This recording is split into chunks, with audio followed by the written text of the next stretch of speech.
Well, let's talk United. আজকে ঘুম থেকে উঠে কিছু মজার মজার জিনিস পেলাম এবং সেটার সাথে আসলে লিভারপুলের সাথে একটা ভালো সম্পর্ক আমি খুঁজে পাই। নাম্বার ওয়ান, লিভারপুল তারা আরাউহোকে সাইন করেছে ফ্রম বার্সেলোনা, যাকে কিনা অনেকেই আসলে মিস্টেক প্রোন একজন আরাউহো বলতেন, যে mister mistake Araujo from Uruguay. এবং বার্সেলোনা তাকে সেল করেছে, লিভারপুল তাকে নিয়েছে। কোনাতে কে রিয়াল মাদ্রিদের কাছে হারানোর পর Liverpool they got basically Araujo. So congratulations to Liverpool. আর অ্যাজ এ ইউনাইটেড ফ্যান আমি ডেফিনেটলি মানে লিভারপুলকে নিয়ে কথা বলার রাইটটা অবশ্যই রাখি, কারণ লিভারপুল আমাদের ডিরেক্ট রাইভাল এবং সেই জায়গা থেকে অবভিয়াসলি তাদের খোঁজ খবর নেওয়াটাও একজন ইউনাইটেড ফ্যানের গুরু দায়িত্ব বলা যায়।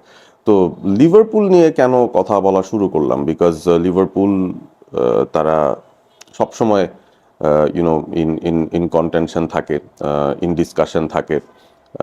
এবং লিভারপুলের এক ফর্মার লেজেন্ড মাইকেল ক্যারাগার, নাকি জেমি ক্যারাগার, জেমি ক্যারাগার জেমি ক্যারাগার, তিনিও ইউনাইটেড নিয়ে উক্তি দিয়েছেন, কিছু কথাবার্তা বলেছেন, সবসময় বলেন।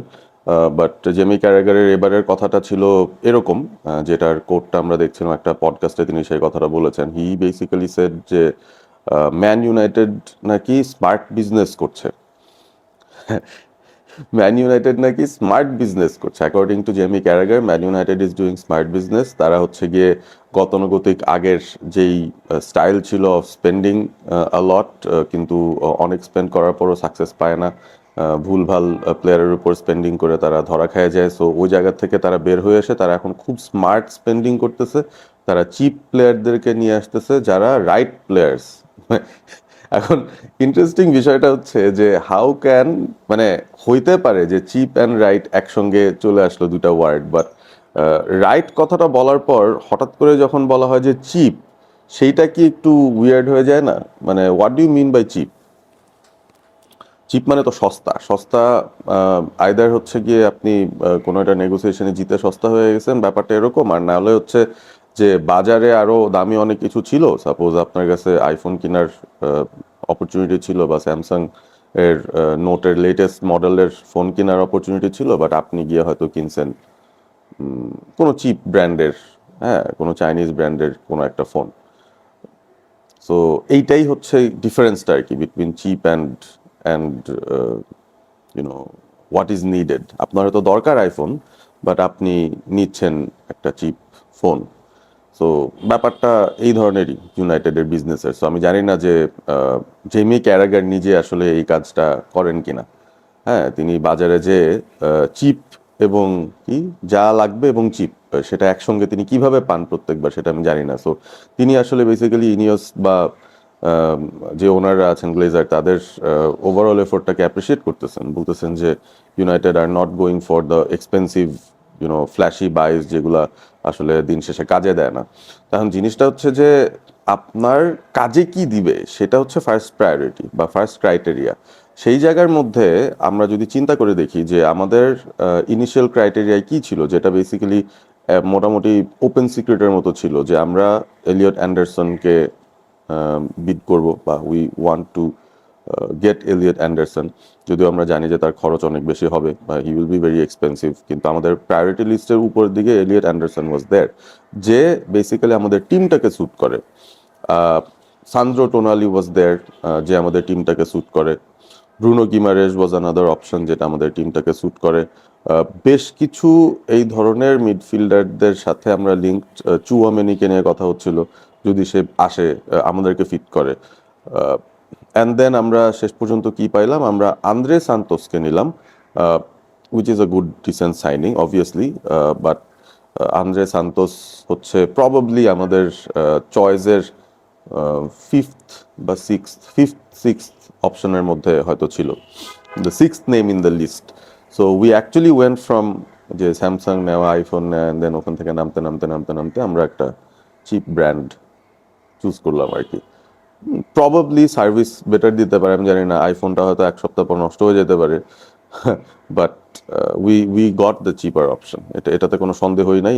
ইট ওয়াজ নট যে আমাদেরকে স্যুট করে, তারপরে হচ্ছে আমরা যেতে যেতে যেতে যেতে দেখলাম যে চিপে আমাদের রেঞ্জে কোনটা আছে। সেটা আমরা নিয়ে নিছি।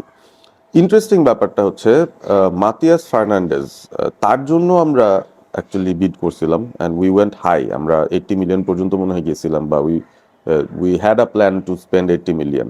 মজার বিষয় হচ্ছে মাতিয়াস ফার্নান্ডেজ সে হচ্ছে ইউনাইটেড রিজেক্টই করে দিছে in a way, because Tottenham probably paid him 5 million more, মানে টু হিজ ক্লাব।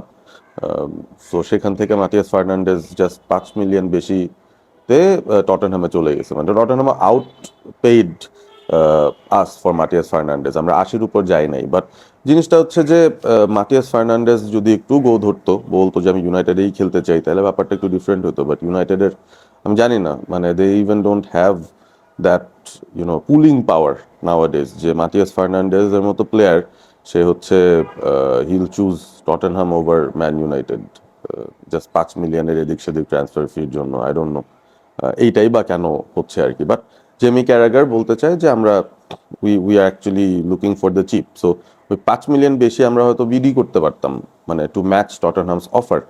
আমরা কিন্তু সেটাও করি নাই। So we are basically going for players যারা আমাদেরকে স্যুট করাটা ইজ সামথিং এলস। হ্যাঁ, we are basically going for cheap. আমাদের সেকেন্ড ক্রাইটেরিয়াটাই হচ্ছে চিপ। সো আগে আমাদেরকে স্যুট করে দেখে কোন লেভেলে স্যুট করে, কারণ চিপে যাইতে চাইলে তো আপনাকে স্যুট করার লেভেলটাও ফ্লাকচুয়েট করবে, এবং সেটাই করতেছে। সো উই গট টিলিম্যান্সও খুব ভালো একটা মুভ আছে, মানে I like this player. But জিনিসটা হচ্ছে যে ওকে আর আন্দ্রে সান্তোসকে নেওয়াটা কি আমাদের সামার উইন্ডোর ক্রাইটেরিয়া ছিল কিনা, মানে how far in that list, in that priority list was Youri Tielemans, এটা হচ্ছে আমার প্রশ্ন। আমরা আমাদের ফার্স্ট চয়েস 4টা 5টা টার্গেট না পাওয়ার পরে, বা পাবো না ভেবে, যে ওই ওই ওই টাকা দিতে পারবো না চিন্তা করে, তখন কিন্তু আমরা চিপার অপশনগুলোতে গেলাম। এমন না যে আমাদের শুরু থেকেই এই দুজনই আমাদের বেস্ট প্রায়োরিটি অপশনস ছিল, and we went for them and we got them.